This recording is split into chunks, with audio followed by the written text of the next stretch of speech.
are the youth, right? And you are on the path to choose your career. Career means, in other way, to earn money. Because with that, nothing works. Say example, there is a room. And in that room, if there is like 3 windows and 1 door. Got it? 3 windows and 1 door. If you close everything, the room will be dark. But when you open the doors and windows, the room will be full of light. Those windows and doors are like career options that you will have in future. But if you have only 1 door, no windows, means you have only one option, means hajara. If there is only 1 door in the room, no windows, no ventilator, when you open the door, it means there is only one option, hajara.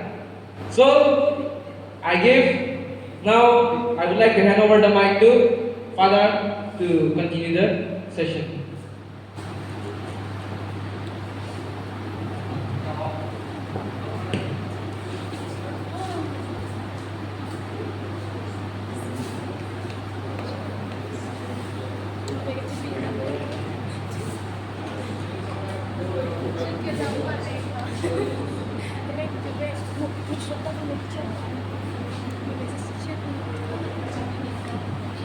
Okay. You can all hear me, right? Yeah? I can't hear you. Okay, great. First of all, congratulations for all those who have come to participate in this youth camp. Though I would have expected more people coming anyway. At least we are happy those who have come. Sometimes those who have not come, they don't realize what they are missing. Yeah? Okay, good. Let me ask you some questions. You're all students, right? What is the percentage of our planet that is filled with water?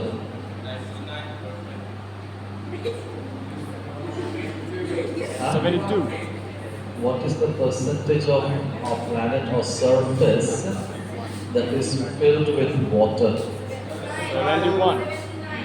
Okay, somewhere around 75 to 79, 80, whatever it is. But meaning to say that practically more than half of the surface is actually filled with water. There is so much of water. In spite of all that, someone came and managed to sell water. We have so much of water, and still today, people are able to sell water. It is because of the cleverness of the people. You know, one of the youngest, richest millionaire, an Indian, is just around 22 years old.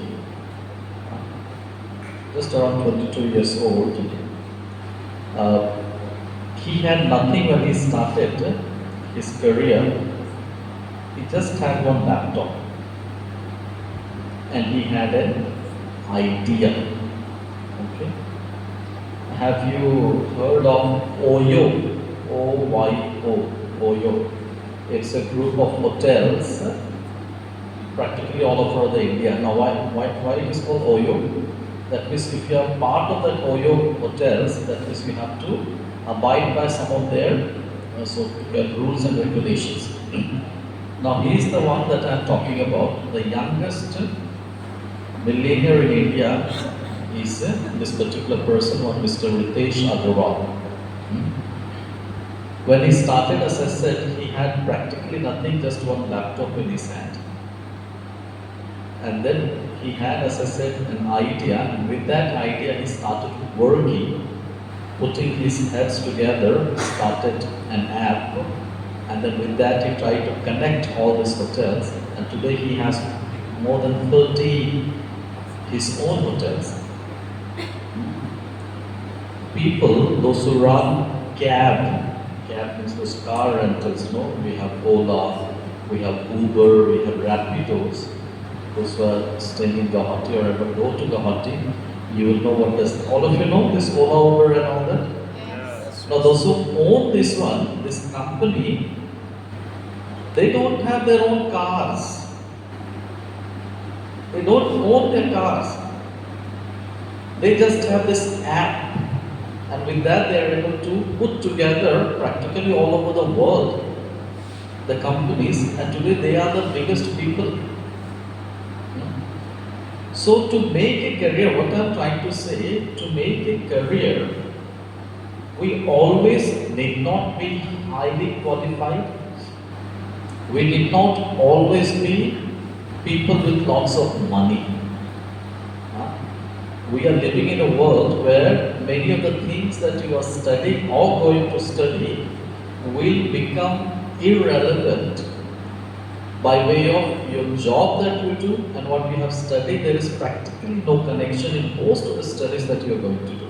Of course, there are some studies which are directly related to your studies and your job, like if you are studying what we call CA. Is directly anybody studying CA, Chartered Accountant? Nobody. Okay. Or if you are doing MBA, they are directly related to your courses. But otherwise, many of the studies that you do, general studies, has no connection whatsoever to the kind of job that you are going to do. Okay. So making career is more than money, more than qualification.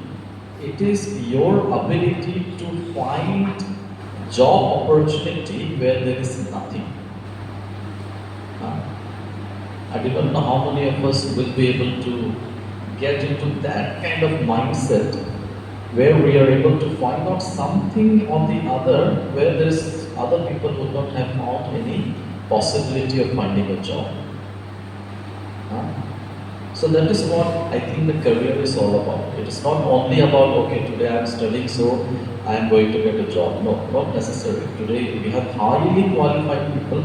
Just yesterday I was in Guwahati. I saw one name of the shop. The name of the shop was MBA Chaiwala. MBA Chaiwala. It is in the main road in the GS road.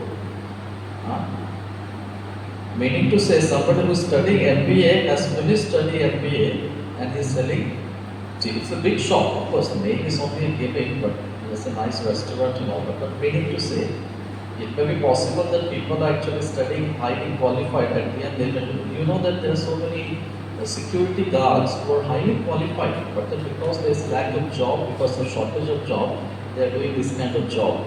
There are people who may not be very qualified and having lots of money they are able to make. Okay. So career always does not necessarily mean, as I said, that it is always connected with your qualification or it is connected with your money. There are a lot of people today, if you see, from Assam or from Northeast, going to Delhi, going to South India, and they're making a lot more money than many people actually in the government sector would make here in the Northeast. Some of your parents, or if you have some friends who are working outside, they will tell you exactly that this is possible. Okay. So we need not always be confined to this mindset of thinking that, oh, okay, I am studying this much, so I am going to get a job this much. Or if I have so much money, I am going to go this much of things. That is not always necessarily possible. Okay? Then why is the study important? If your study doesn't give you a job, then why is study important? Why is study important then? Because I think most of you or most of us study because, or even our parents also, they have that mindset that if I am going to study or if I make my children study, because of that study they are going to get a good job. Not always so. Actually, study makes you one thing, a better human being. Huh? I very strongly believe study makes you a better human being. Secondly, with the knowledge that you get, you are able to make better choices in life. Choices in a sense not only with regard to your job, but even otherwise. Our life is filled with choices that we make. Every day, hundreds of choices we make in our life. And how are we able to make that choice between the two things? We always judge, okay, this is right or this is wrong. Or sometimes between the two good things also we have to make a choice. Not always between the wrong and the right, but sometimes we have to choose between two good things also, the kind of choices that we make. And actually, and from that point of view, actually study is not so much only for getting job, that may be also possible. But I think study also makes you, as I said, better human being, you're able to make better choices. And also because that is the kind of environment we have in the kind of society that we live in, we become actually a kind of community that has a respect for one another.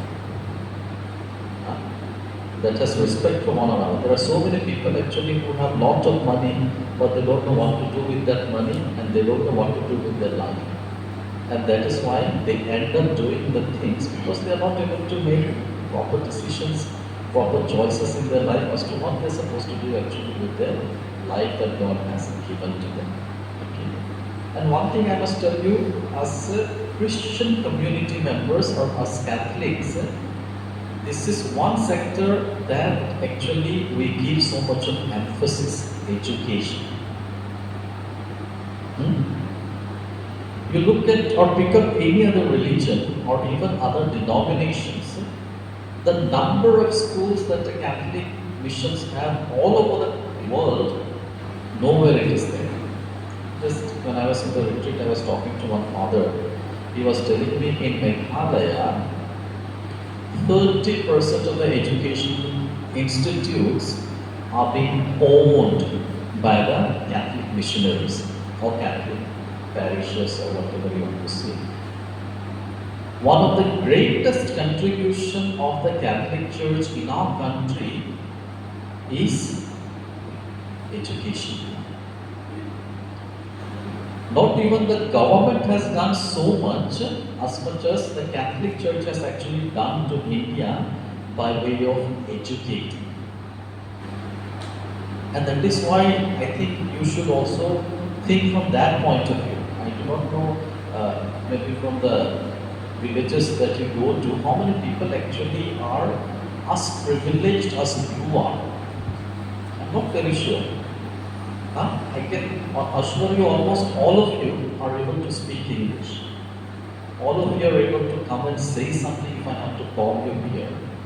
And if I tell you to let us sit for an interview, I am sure most of you will be able to at least say something or the other in order to impress your interviewee or the panelists who are sitting here. The kind of opportunities that you get, the kind of facilities that is actually being given to you because you are part of a Catholic community, no other denominations, no other religion actually gives you. But sometimes we do not understand that part of, I think, our system. And why is, as I said, education important? Coming back again to that thing, because education is the basis actually for our life and for our survival. And that is why we give so much of emphasis actually onto education. And Catholic mission schools are not only actually known for the education, it is also known because we create human beings. There is a difference between being qualified and being educated. I do not make you understand. What is the difference between being qualified and being educated? Anybody can think of what could be the difference?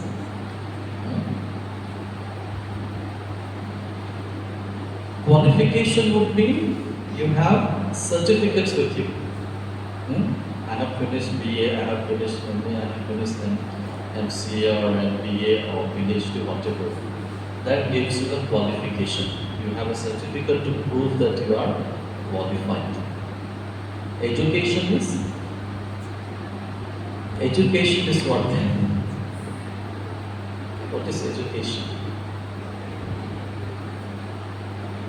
Education, I will quote what Mahatma Gandhi says.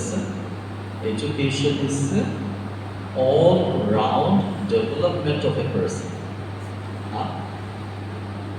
That means we are not only talking about, see, when we are going to the school, when we are going to the class, what is our prime motive? I must get as much of marks as possible. That is our main aim. That is what we think actually of education. So that is qualification, that is not an education. So when we are saying education and when we are saying all-round development of a person, it is not just your mind, it is your heart also. I don't know if you have heard of this university.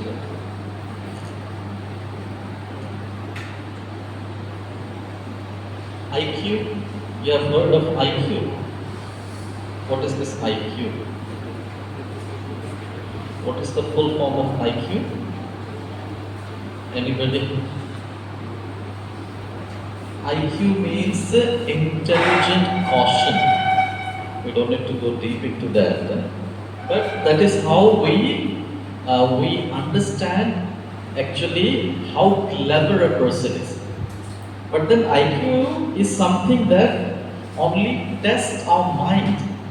It tells you how sharp your brain is. Nothing more than that. IQ only tells you how brainiac or how intelligent you are with your brain.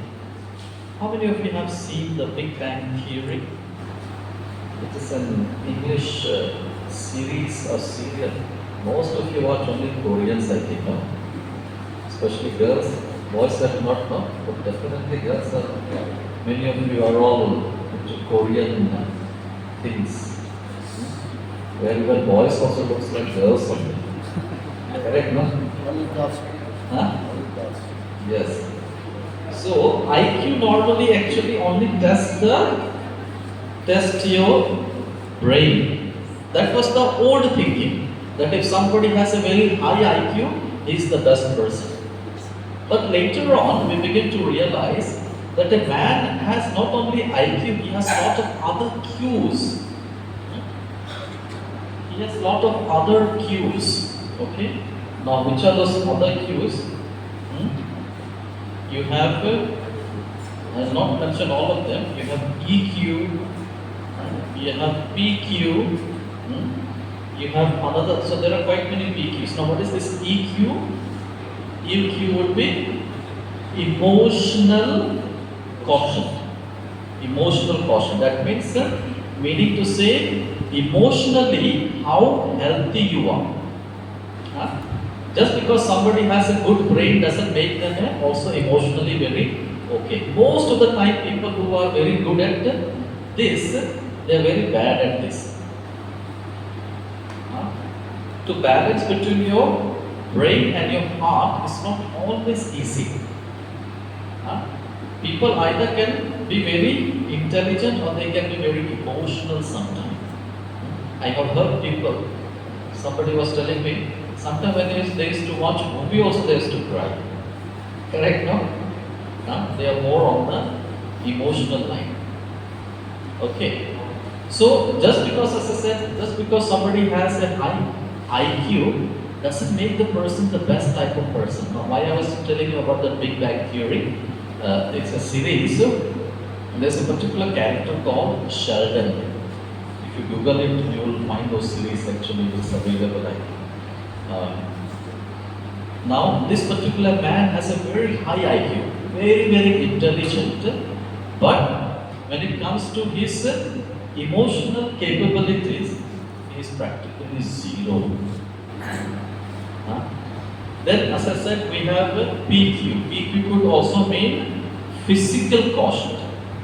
That means it refers to your physical health. Okay. Just because you have a very high intellect, does that make you also physically fit? No, not necessarily. Then we also have PSQ, so to say, psychological quotient. And then there are quite a lot of things here. Now all of this put together makes you a person. Okay? And most of us actually will be good in either of them and not all of them. But what is required of us is to be able to maintain certain amount of balance among all the cues that we have. And that is what actually makes you a complete person. And that is what Gandhiji will also tell, that education means complete formation of a person. We are able to develop all of these things. Okay, and not just one. And therefore, when you go to the schools, it is not only to study, not only to develop your IQ. You go to study so that you develop all of these things. All of these things actually you develop, not only your IQ. Today, many of the people have so much of money that they can actually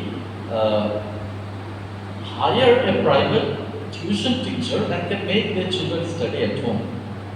That will only help you with your IQ. Why do we have uniform in the schools? Why do we have uniform? You can put any clothes and also come to study, no? Still you will study. Why do we have uniform? So that we teach children not to discriminate on the basis of your whatever it could be, your money, your color, your different communities that you come from. Because when you put uniform, all are made equal, isn't it? Nobody, so even if I have plenty of money and somebody has no money, all have to wear the same uniform, same shoes, same tie. That is an education. When you come and sit together in one classroom, you have to accept certain difficulties of your friend. That teaches you patience. When you are given a project to do together 10 people, that teaches you how to collaborate and cooperate with one another, because we live in a society and we don't live as an individual. When we are being sent to go for games or sports activities, why it is being organized? So that you also realize the value of fitness. Physically, fitness is very important. Why do we have debate? Why do we have singing competition? Why do we have a drawing competition? Anybody from science background here? What is here? Anybody else studying science? Oh, all those who have studied, let us consider this as a brain. Most of you have studied. Brain has basically 4 parts, no? Hello? Yes. I'm taking class for you. So brain has basically 4 parts. Okay? You have the front brain and the back brain, left brain, right brain, all that kind of things. Okay? Now each of these sectors or each of these areas actually works differently. Say there is a maths, there is a drawing, there is a music. What was subject? Maths, drawing, music, and there is a social studies. Okay. Now each of these sectors of the brain gets developed or attached to one of the areas. Let us say sociology is attached here, maths is attached here, this is here, and music is here. Okay. So when you are studying music, this part of your brain actually gets developed, and the other 3 sectors doesn't develop, I would not say, but doesn't get affected so much. Okay. Similarly, if you study social science, this sector of your brain will be more developed. If you study maths, this part, if you study, let us say, drawing or aesthetic, anything related with aesthetic sense, this part of the brain will get developed. Now, the more and more you utilize that part of the brain, the more and more that particular, that is a part of the brain will be developed, but the other areas actually will remain less developed. So when we are saying about all these cues, all those subjects, all those competitions, all those sports activities, we are talking about not only trying to develop only your mathematical skill, we are trying to make you a complete person. That is what I am trying to say.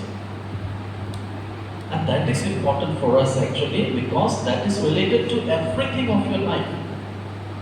Tomorrow, when you are doing a job, you are not only doing a job, yes, you have to look after yourself, you have to look after your family, maybe your wife for the man and husband for the ladies. You will have children, you have your relatives, you have to live with society, you have to live with all kind of things. And therefore, everything actually you need to have a knowledge or a kind of a way in which you are able to moderately actually understand all of it. Okay? So that is why education from that point of view is important. So that having done all these things, you are better prepared actually to face the challenges of life. As I said, tomorrow when you go out in the world, you have to face all kind of situations, all kind of circumstances, not just one. And therefore, if you are a person with patience, if you are persons who know how to work, because if you go to corporate sector, you need to work with other people. You need to how to know their mentality, how to work in a team. So wherever you go, you have to deal with all kind of things. In a family, for example, when somebody dies, when somebody is having birthday, when there is a celebration, in all of this situation, we need to know how to cope, how to live with the life. So that is why education from that point of view is very, very important. And of course, it also helps in your career also. In a sense, when you are working in any way, whether it is in the government sector, or whether you are in a private sector, whether in the school, or whether you're in the business, whichever places you go, your education is actually going to make an impact in the way that you do your education. How is your Christian upbringing helps you? I'll give you one example. When I was in Guwahati, there was one man who used to always come to the church, not a Christian, he's a Hindu man. And he will always ask, he's owning some big company. He used to always ask, do you have anybody in your church who would like to work? So if there are people, he used to ask them and then interview them, he used to take them. So one day I asked, why you come to the church to recruit for your company? You give an advertisement and you will have hundreds of people actually who are more qualified than the people in the church. You will get more qualified people, more. And therefore, you can always advertise and get your people. But he says, the kind of loyalty, the kind of sincerity, the kind of honesty that we get to see among your community members, we don't find outside there.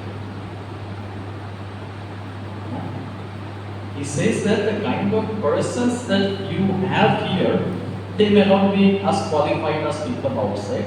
They will not have so much of money, but then we are looking for people who are sincere, people who are honest, and people who are hardworking.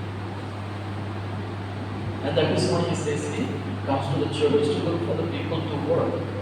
Many of our fathers, especially those who are from South, they often take some kind of working people in their families, maid servant and all that from the Northeast. And they take from the church. Why do they take? Because they know that they can be trusted.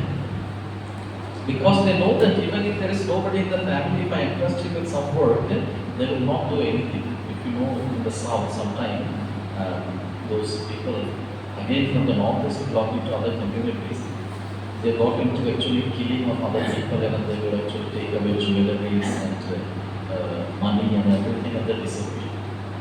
So you cannot trust them with those things. And therefore, they take people from our community so that they can be trusted. In fact, there is one man, the other day, father was telling me himself, Father B.J. Thomas, he has taken somebody from our parish, and he is so much trusted with the world that the family can just leave house in his hand and they can go anywhere and people will trust him.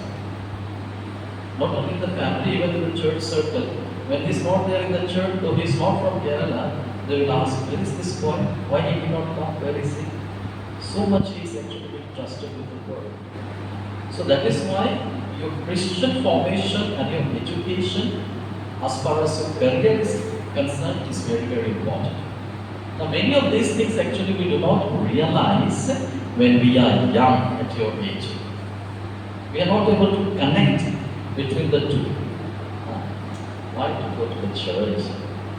We can sleep a little extra on Sunday, especially when it is cold or when it is too hot. We can always find an excuse. But as I said, this formation that you get by coming to the church, meeting one another, going and visiting the sick, asking about one another's well-being, all this actually indirectly forms you, trains you to be the kind of person that you wish to be. I'm sure many of these things that you are participating in various activities, going for prayer service and doing all this so-called social work, you will remember and recognize the value of it when you grow older. That I can 100% vouch. You will only realize the value of all of it when you grow a little older, when you begin to take up responsibilities and begin to work in the various sectors. Not only you, even people who are working with you will also realize actually that what is the value of it. I'll give you another example. There was one father, he was going home from holidays by train from South. So if you go in December actually by train, trains are completely packed.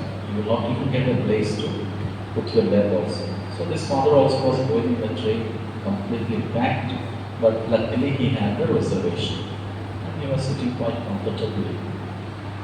And next to him, there was a lady who was standing, quite elderly one. Now, when this father he saw, but father was dressed with a civil uniform. He was not wearing any cross or rosary or anything, so you will not even know that he is a priest. Okay. So, when he saw this lady, after a few minutes, he told her, sit here, I will stand for some time. When I get tired, I will come and sit, and you will stand, and in that way we will journey. She agreed, and she said, okay, no problem. Then he made her sit down. And they went almost a day at the journey.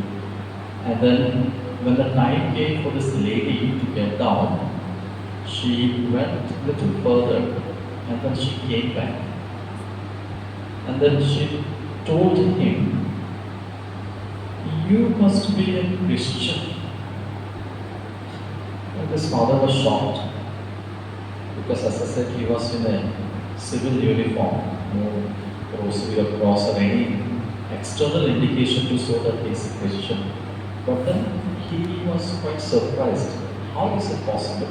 So he asked her, how do you know? How do you know that I am a Christian? She says, only Christians can do this kind of things. I'm not saying others will not do. But that is the kind of impression that people have of us who believe in Christ. That they are people of certain category, people who are trustworthy, people who are lovable, people who are willing to make sacrifices. And I can tell you hundreds of other things that people expect of us when they think of us as Christians. And that is why our Christian formation, our education is very, very important in our future career also when we are going to take up any type of career. And the third thing is having that faith that God is there to help us. Having that faith when we are attending retreat, Father was on retreat picture was mentioning about one particular incident of family. They were very poor, no money. But the father, he practically worked very hard and almost sold off half of his property also in order to educate his child. Got educated, I think he was studying MBA or something. And then finally he also got a job in the Gulf country. He got a job in the Gulf country, earning quite a good lump sum of salary, almost 60,000 I think he was getting. He went there, started to work, and then after a few months, he came back. He came back. Then this priest, he happened to meet the father of the boy. I said, so how is the work going on? How is the son there? No, he came back. Father got very upset. You foolish fellow. You have borrowed also, not only sold his property, he had borrowed the money also to educate the son. And you have loan in your hand, and he's working so well, why he came back? The boy replied saying that working yes, good, money also yes, but then I have no place to go to church on Sunday, he says. Gulf countries almost I can say 99% of those people are Muslims, other faith. So they don't have churches. And this boy was actually feeling some kind of emptiness in himself. And therefore he says, I was not feeling very comfortable working there, though I get good amount of money. But he said, let him come back. We will go to the church together every Sunday, he says. His father replied that way. He came, we wanted him to come back so that at least he will have the opportunity to at least go to the mass on every Sunday. You won't believe, within 2 months, he got another job in Australia. He got another job in Australia, getting double the salary of what he was getting in the Gulf country. And there, he was able to earn the money, and he was also able to go to the church every Sunday because Australia is a Christian country, so to say. So why I'm talking about faith is this. When you have faith, God will find His own ways of working with you and with your life. It may not be always the kind of life that you have dreamt for yourself. It may not be always the kind of dream that you have for your own, but it is the God's plan for you. I'll give you another example of this preacher himself, a layman. Spirit is working. This layman, okay. This layman, he has 3 children, 1 boy and 2 girls. He also kind of had his vision, and God asked him to go somewhere. So he actually came from Kerala. God asked him to go to Odisha to go and work. His wife was a nurse and 3 children. And then because of that, the children had to actually leave the education and come with the child. All the family members were very, very upset, especially his in-laws and other relatives. Foolish fellow, what are you going to make out of your children if you do not allow them to finish their studies? They told him. Anyway, he said, this is what God wants me to do, so I'm going to go ahead with that. He went ahead with that. Of course, after 2 years, he returned back to Kerala because of some situations. But this boy, he had not done much of his studies. Maybe I think he must have finished class 12 or so. Again, coming to career. But he was very interested in music. And quite, maybe God gave him talent to be able to compose music and all that. And so his father bought him a laptop and he started working in home only, but more in helping his father in the preaching and all that kind of things.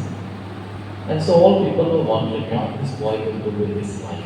Only class 12 passed. There is no future for him. But as I said, he had a God-given talent for his music and composition and all that. So he was doing something at home with the laptop and editing and all that kind of thing, composing and all that. But somehow he was really blessed with his music talent. Today he says he is selling his music composing to many of the Western countries and earning more than what we could even imagine. Huh? More than, he says, you can understand when you're selling your music to Europe and America, they pay you back with dollars and euros, not even with the rupees. So even if it is $100 to come to how much I don't know, their musics are very expensive. Now also. So that is what I am saying. People would have thought, oh, what this boy will do. Left his studies and continued with his father and just doing this, that with the music. God had shown him the way. And that is why I am saying, apart from everything that you do, always keep at the back of your mind the faith, the seed of faith that God has planted in you. And if that faith is stronger and deeper, God will find a way to work with you no matter whatever situation it is. I am sure. Thank you. Okay. So God will find His ways to work with you. He will find the way to find what exactly He wants to do with your life. Just because you are faithful and you are religious, you are coming to the church, that does not mean that you are Buddha. Sometimes that is what we think, People, those who go to the church, they are people of less intelligence, people who have nothing to do. That is what we think of people going to the church. Not at all. You go to Bangalore, how many of you have heard of Jesus Youth? Jesus Youth? No, nobody. Okay, it's a very, very popular movement in India, not only in India, worldwide, but particularly in India, and especially in the South. Now, what do they do? Anybody in St. Anthony's College, Shillong? I've gone there and said, no.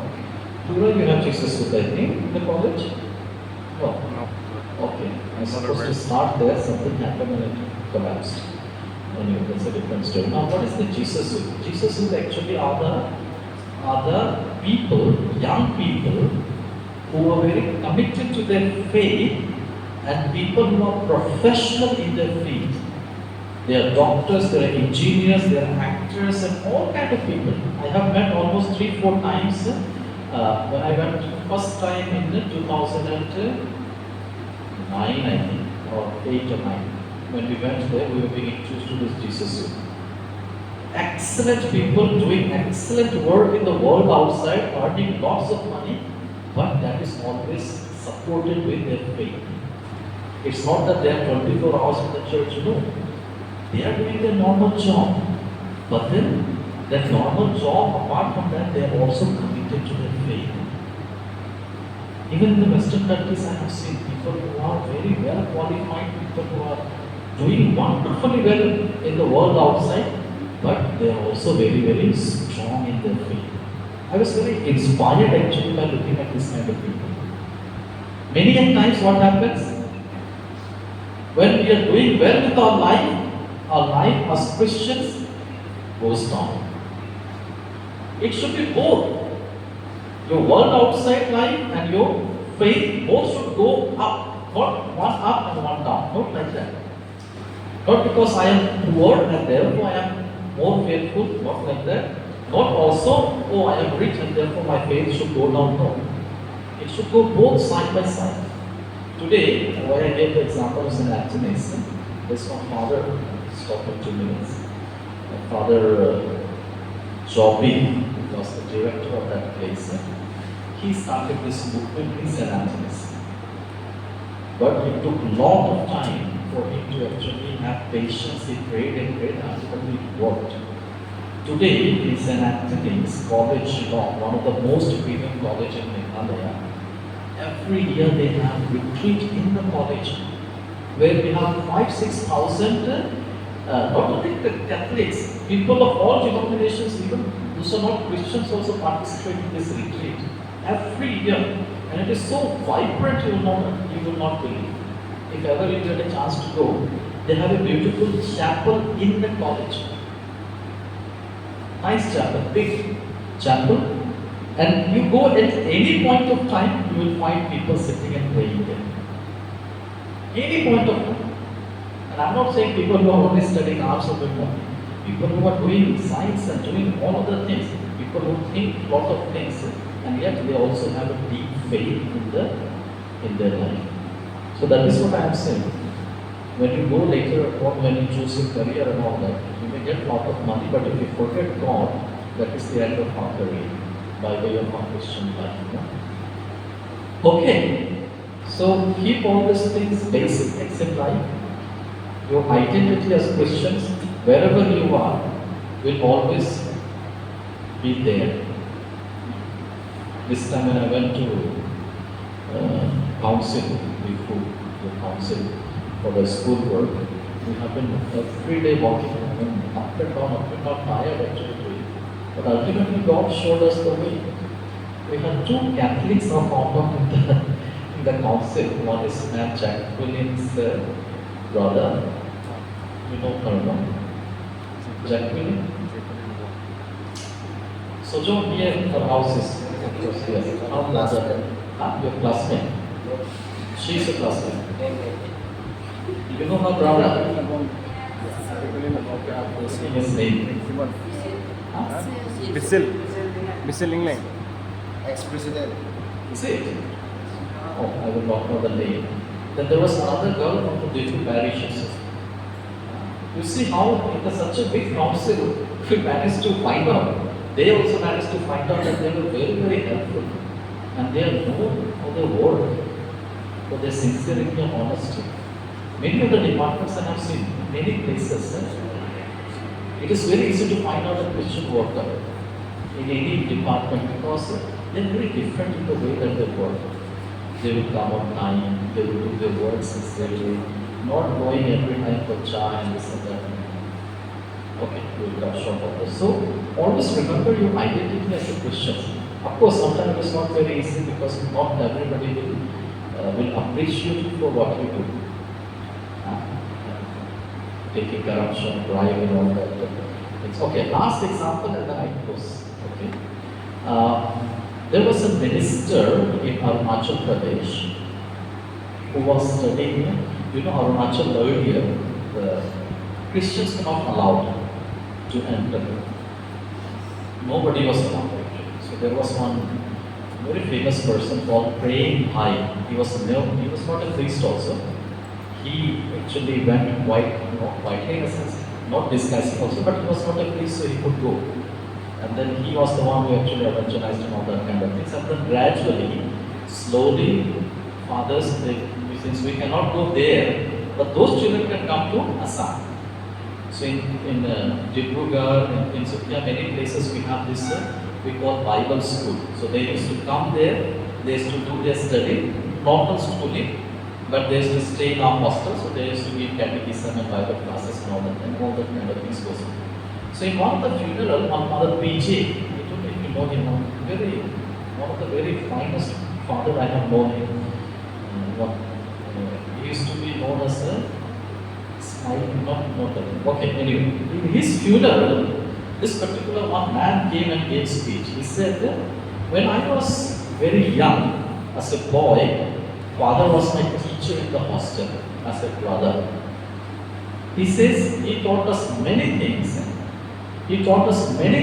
But two things I remember, and he says that I have practiced in my life. Two things. As I said, he had become the minister in Arunachal government, some education minister or something. So he narrated two things in his life. Once, while he was at home in his office, or I don't know, in the office of the government, the man in the night came to attack with a knife. And He came and literally attacked him actually. But he managed to, he's quite hefty and tall also, so he managed to overpower him and he managed to snatch the knife from him, and he had two choices. Either you get killed by yourself or you kill him. Otherwise, no other choice. He took the knife and he was about to stab him with the knife, that man who had come to kill. And he remembered this class of this modern preacher. He said two things he remembers. One is, thou shalt not kill. And because of that, he remembers, imagine after so many years, he spared. He did not kill that person. Of course, afterwards, he died him and then maybe he went to the police or something, but he did not kill him. That is one thing. Secondly, you are in a council, you will know the level of corruption in the government. You can manage millions of rupees. I'm not even saying crores, you can manage millions of rupees if you are a corrupt person.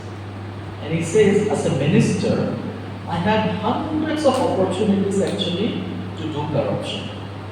And so many people every day will come to my office and then they will give you crores of rupees to get this sanction, that permission, but all illegally, unethically. He says that in spite of all this, he still remembers about father's class, and because of, imagine he was just a boy, maybe 12, 13 years old, and he remembers this also, that corruption is something that is not good. He never took money, it seems, from anybody by way of bribe. You see, I'm giving you life incidents of people who have experienced their faith. Okay, and that is what he was directly in his funeral of that father. Okay, so always, as I said, it's not easy. I can challenge you. It is not easy, but if we are strong, at the end of it all, somewhere in your heart you will feel that sense of satisfaction, that sense of peace. That peace that even lakhs of rupees if you earn will never get in your heart. You think people who are earning plenty of money have so much of peace? If you are earning sincerely, yes. But if you are earning insincerely, you will always have that prick of conscience, so you will never have that peace of mind, a good sleep that would get you, even if you are earning very little, but you are sincere and honest with your life and with people. Okay, so I wish you all the best. As I said, I will have been happy. More people would have come, but anyway, you are the beneficiaries of coming and participating here, and that will also help you in the future to remember all these things. Okay, so wish you all the best, and if you are still on time. Let's give him a round of applause. Thank you, Father, for your valuable words. So, before going for lunch, let us have one photo with our beloved Father. There, Mr. Dice. One group photo.